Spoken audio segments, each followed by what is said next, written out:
ಒಂದೊಂದರಲ್ಲೂ ಬರೆದಿದ್ರು ಕಾಲಜ್ಞಾನದಲ್ಲಿ ಮತಾಂತರ ಅನ್ನೋದು ಜಾಸ್ತಿ ಆಗತ್ತೆ. ಜಾಸ್ತಿ ಆಗ್ತಾ ಆಗ್ತಾ ಕೊನೆಗೆ ಜನ ಏನಾಗಿ ಬದುಕ್ತಾ ಇರ್ತಾರೋ ಅದನ್ನ ಅಂತ್ಯ ಮಾಡೋ ಅಂತ ಸಮಯ ಬರುತ್ತೆ.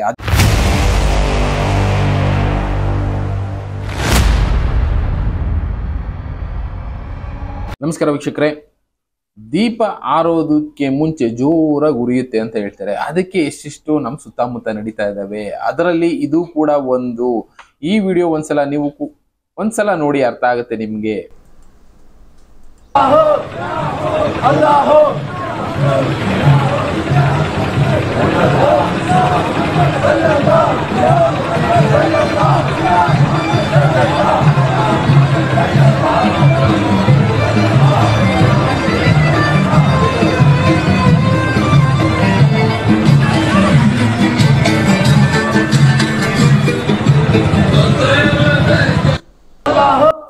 ಅದರಲ್ಲಿ ಅವ್ರು ಮೆನ್ಷನ್ ಮಾಡಿ ತೋರಿಸ್ತಾರೆ ನೋಡಿ, ಇದು ಸೌದಿ ಅರೇಬಿಯಾದ ಆಚರಣೆ.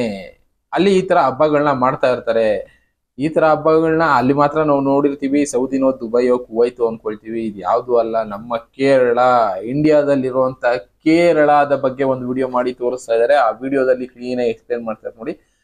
ನಮ್ಮ ಕೇರಳ ಅನ್ನೋದು ಅರೇಬಿಯನ್ ಕಂಟ್ರಿ ಆಗೋಗಿದೆ. God's own country. ಅಂದ್ರೆ ನಮ್ಮ ದೇಶದಲ್ಲಿ ದೇವಸ್ಥಾನಗಳು, ದೇವತೆಗಳು ಜಾಸ್ತಿ ಇದ್ದಂತ ಒಂದು ರಾಜ್ಯ. ಹಿಂದುತ್ವಕ್ಕೆ ಜಾಸ್ತಿ ಬೆಲೆ ಕೊಟ್ಟು ಆಗಿನ ಕಾಲದಲ್ಲಿ ಹಿಂದೂಗಳು ಕಟ್ಟಿದಂತ ದೇವಸ್ಥಾನಗಳು ದೇವರ ನಾಡು ಅಂತಾನೆ ಕರೆದಿದ್ರು. ಅಂತ ದೇವರ ನಾಡು ಇವತ್ತು ಅರೇಬಿಯನ್ ನಾಡಾಗಿದೆ ಅಂತಾನೆ ಇವ್ರು ತೋರಿಸ್ತಾ ಇರೋದು. ಅದನ್ನೇ ಹೇಳಿದ್ದು ನಾನು, ಕೆಲವೊಂದು ಬದಲಾವಣೆಗಳು ತುಂಬಾ ಫಾಸ್ಟ್ ಆಗಿ ಆಗ್ತಾ ಇರತ್ತೆ. ಇದು ಅಂತ ಅಲ್ಲ, ಈ ವಿಡಿಯೋನು ಒಂದ್ಸಲ ನೋಡಿ. लोअर कास्ट हिंदू बहुत ज्यादा वही कन्वर्ट हो जा रहा है। कितना परसेंट क्रिश्चियन है वहाँ पर आंध्र प्रदेश में आपके हिसाब से? अभी मैं बोलना नहीं चाहता हूँ, सीधा आके देखिएगा तो 40% रहेगा। 40% होगा। 60% हिंदू से, 40% क्रिश्चियन से। बट उन लोग सब लोग इनकम में, कास्ट में सब इन लोग को दिखाते है हिंदू। बट चेंज बदला हो जाएगा ना तो उन लोग को गवर्नमेंट जॉब्स कुछ नहीं आते है लोअर कास्ट वालों को। आप हिंदू बोल के रहेगा तो आ जाएगा, वो सर्टिफिकेट में क्रिश्चियन रखेगा तो इंडिया लॉ का रूल प्रकार तो नहीं आएगा ना उन लोग को। लोअर कास्ट हिंदू बहुत ज्यादा वही कन्वर्ट हो जा रहा है। कितना परसेंट क्रिश्चियन है वहाँ पर? ಇಲ್ಲಿ ಹೇಳೋದನ್ನ ಕೇಳಿದ್ರಲ್ಲ, ಆಂಧ್ರ ಪ್ರದೇಶದಲ್ಲಿ ರೀಸೆಂಟ್ ಆಗಿ ಒಂದು 2 years 3 years ಮುಂಚೆ ಇದೆಲ್ಲ ನಡೀತಾ ಇತ್ತು, ಮತಾಂತರ ಅನ್ನೋದು. ಅದನ್ನೇ ಈ ವ್ಯಕ್ತಿ ಎಕ್ಸ್ಪ್ಲೇನ್ ಮಾಡ್ತಾ ಇರೋದು. ಸುಮಾರು 40% ಜನ ಕ್ರಿಶ್ಚಿಯಾನಿಟಿಗೆ ಬದಲಾವಣೆ ಮಾಡ್ಕೊಂಡಿದ್ದಾರೆ. ಕೆಲವೊಂದು ಕಾರಣಗಳಿಂದ 5 ಲಕ್ಷ ಕೊಡ್ತಾರೆ, 10 ಲಕ್ಷ ಕೊಡ್ತಾರೆ, ಇಲ್ಲ ಕೆಲಸ ಕೊಡಿಸ್ತಾರೆ ಅಂತ ಕಾರಣದಿಂದ ಬದಲಾವಣೆಗಳು ಮಾಡ್ಕೊಂಡಿದ್ದಾರೆ. ರೀಸೆಂಟ್ ಆಗಿ ಟ್ರಂಪ್ ಅವರು, ಅಮೆರಿಕನ್ ಪ್ರೆಸಿಡೆಂಟ್ ಟ್ರಂಪ್ ಅವರು ಕೂಡ ಈ ವಿಷಯಗಳನ್ನ ಹೇಳಿದ್ರು. ಸುಮಾರು 1800 ಕೋಟಿ ಅಮೆರಿಕಾದ ಫಂಡ್ ಅನ್ನೋದು ಭಾರತಕ್ಕೆ ರವಾನೆ ಆಗಿತ್ತು. ಯಾಕೆ? ಮತಾಂತರ ಮಾಡೋದಿಕ್ಕೆ, ವೋಟರ್ಸ್ ನ ಬದಲಾಯಿಸೋದಿಕ್ಕೆ. ಹೌದು, ಅಷ್ಟೊಂದು ಕೋಟಿ ಫಂಡ್ಗಳು ನಮ್ಮ ದೇಶದಲ್ಲಿ ಹರಿದಾಡ್ತಾ ಇದೆ. ಅದು ಅಂತ ಅಲ್ಲ, ಬೇರೆ ಬೇರೆ ಕಡೆಯಿಂದನೂ ಸೌತ್ ಇಂಡಿಯಾಗೆ ಎಲ್ಲ ದುಡ್ಡು ಅನ್ನೋದು ಬರ್ತಾ ಇದೆ. ಕಾರಣ ಮತಾಂತರ, ಕ್ರಿಶ್ಚಿಯಾನಿಟಿಗೆ ಬದಲಾವಣೆ ಆಗಿ ಅಂತ ಕೂಡ ಎಷ್ಟೆಷ್ಟು ಜನ ಹೇಳ್ತಾರೆ. ಆಂಧ್ರ ಪ್ರದೇಶದಲ್ಲಿ ಈ ವ್ಯಕ್ತಿನೇ ಹೇಳ್ತಾ ಇದಾರೆ, ವಿಡಿಯೋದಲ್ಲಿ ಧೈರ್ಯವಾಗಿ ಹೇಳ್ತಾರೆ ಅಂದ್ರೆ ನಾವು ನಂಬಲೇಬೇಕಲ್ಲ. 40% ಹಿಂದೂಗಳು ಮತಾಂತರಿಗಳಾಗಿದ್ದಾರೆ. ಅಂದ್ರೆ ಸುಮಾರು 8 ರಿಂದ 10 ಕೋಟಿ ಜನಸಂಖ್ಯೆ ಇದ್ರೆ ಹತ್ತತ್ರ 4 ಕೋಟಿ ಜನ ಕ್ರಿಶ್ಚಿಯನ್ ಆಗಿ ಬದುಕ್ತಾ ಇದ್ದಾರೆ. ಆದ್ರೆ ಕ್ರಿಶ್ಚಿಯನ್ ಆದ್ರೆ ಕೆಲಸ ಸಿಗೋದಿಲ್ಲ ಅಂತ ಸರ್ಟಿಫಿಕೇಟ್ ಅಲ್ಲಿ ಮಾತ್ರ ಹಿಂದೂಗಳಾಗಿ ಇಟ್ಕೊಂಡಿದ್ದಾರೆ ಹೊರತು ಆಚಾರ ವಿಚಾರ ಸಂಪ್ರದಾಯ ಪದ್ಧತಿ ಎಲ್ಲಾ ಕೂಡ ಕ್ರಿಶ್ಚಿಯಾನಿಟಿ ಆಗಿ ಬದಲಾವಣೆ ಆಗಿದೆ.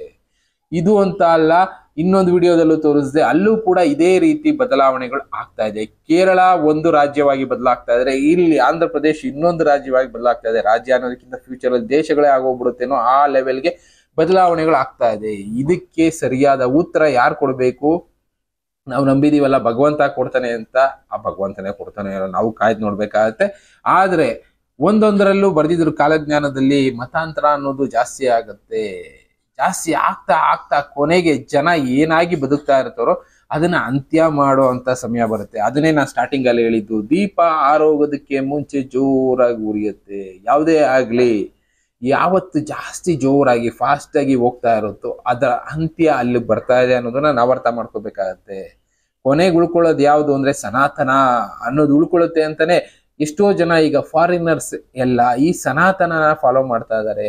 ಸನಾತನ ಅಂದ್ರೆ ಹಿಂದೂ ಧರ್ಮ ಅಂತ ನಾವು ಅನ್ಕೊಂಡ್ಬಿಟ್ಟಿದೀವಿ. ಹಿಂದೂ ಧರ್ಮ ಅಲ್ಲ, ಸನಾತನ ಅಂದ್ರೆ ಎಲ್ಲವನ್ನು ಮೀರಿದ ಧರ್ಮ. ಅದು ನಿರಾಕಾರ ಸ್ವರೂಪ ಅಂತಾನು ಕೆಲವೊಬ್ರು ಹೇಳ್ತಾರೆ. ನಿರಾಕಾರ ಅಂದ್ರೆ ಏನು? ಆಕಾರ ಇಲ್ಲದೆ ಇರುವಂತದ್ದು.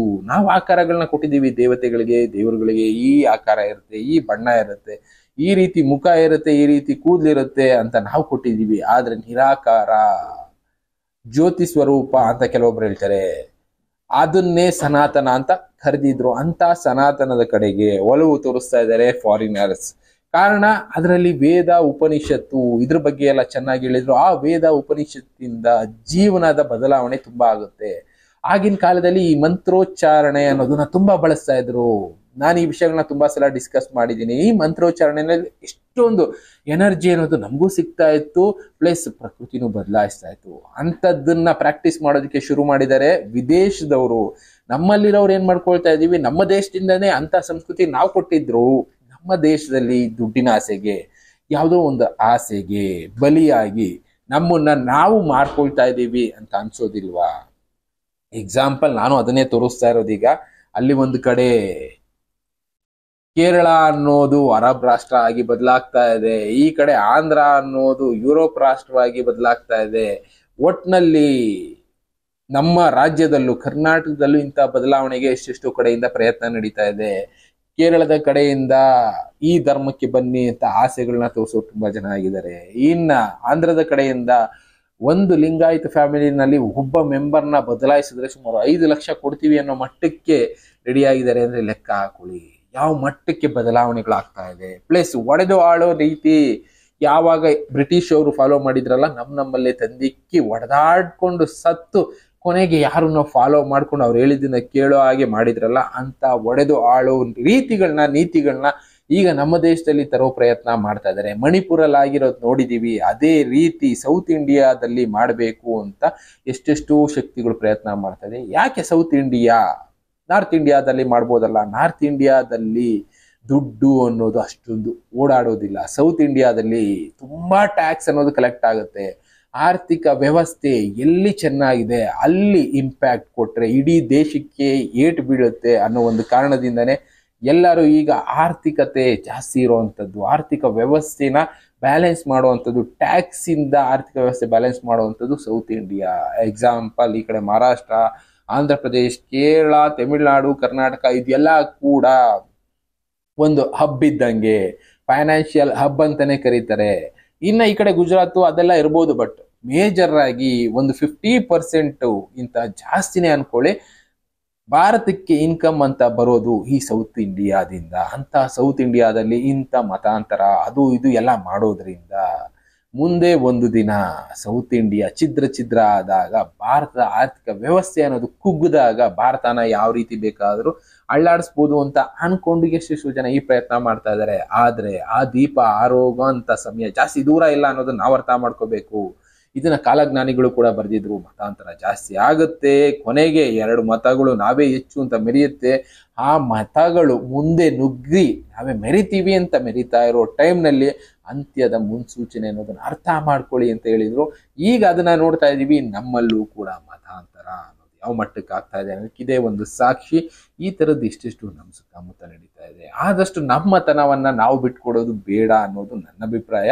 ಅವರವರ ಅನಿಸಿಕೆ ಅವರು ಫಾಲೋ ಮಾಡ್ಕೊಳ್ಳಿ. ಯಾವ್ದನ್ನ ಫಾಲೋ ಮಾಡ್ತೀರಾ ಅದು ನಿಮ್ಮ ಅನಿಸಿಕೆ, ನಿಮ್ಮ ಅಭಿಪ್ರಾಯಕ್ಕೆ ಬಿಟ್ಟಿದ್ದು. ಆದ್ರೆ ನಾವು ಅದೇ ಧರ್ಮದಲ್ಲಿ ಹುಟ್ಟಬೇಕು ಅಂದಿದ್ರೆ, ಅದನ್ನೇ ಫಾಲೋ ಮಾಡ್ಬೇಕು ಅಂದಿದ್ರೆ ಅಲ್ಲೇ ಹುಟ್ತಿದ್ವಲ್ವಾ? ಯಾಕೆ ಇಲ್ಲಿ ಹುಟ್ಟಿ ಅಲ್ಲಿಗೆ ಮತಾಂತರ ಆಗುವಂತ ಅವಶ್ಯಕತೆ ಇದೆ ಅಂತ ಒಂದು ಸಲ ಯೋಚನೆ ಮಾಡಿ ಅಷ್ಟೇ. ಏನೋ ಒಂದು ಬೆನಿಫಿಟ್ ಸಿಗುತ್ತೆ, ಹೋಗ್ತೀವಿ, ಓಕೆ, ಬಟ್ ಆದ್ರೆ ನಮ್ಮತನನ ನಾವು ಕಳ್ಕೊಳ್ಳೋದು ಬೇಡ ಅಂತ ಅಷ್ಟೇ ಹೇಳೋದಕ್ಕೆ ಇಷ್ಟಪಡ್ತೀನಿ. ಈ ತರದ್ದು ಎಷ್ಟೆಷ್ಟೋ ಕಡೆ ನಡೀತಾ ಇದೆ. ನೀವು ಒಂದು ಸಲ ಅಬ್ಸರ್ವ್ ಮಾಡಿ, ಕಣ್ಣಾಯಿಸಿ ತಿಳ್ಕೊಳ್ಳಿ. ಅದಾದ ಮೇಲೆ ಡಿಸೈಡ್ ಮಾಡಿ. ಇನ್ನ ಈ ತರದ ಎಷ್ಟೆಷ್ಟು ವಿಷಯಗಳು ನಾನು ನಿಮ್ಗೆ ತಿಳಿಸ್ಕೊಡ್ತಾ ಹೋಗ್ತೀನಿ. Thank you. ಮತ್ತೆ ಸಿಗ್ತೀನಿ. Good bye.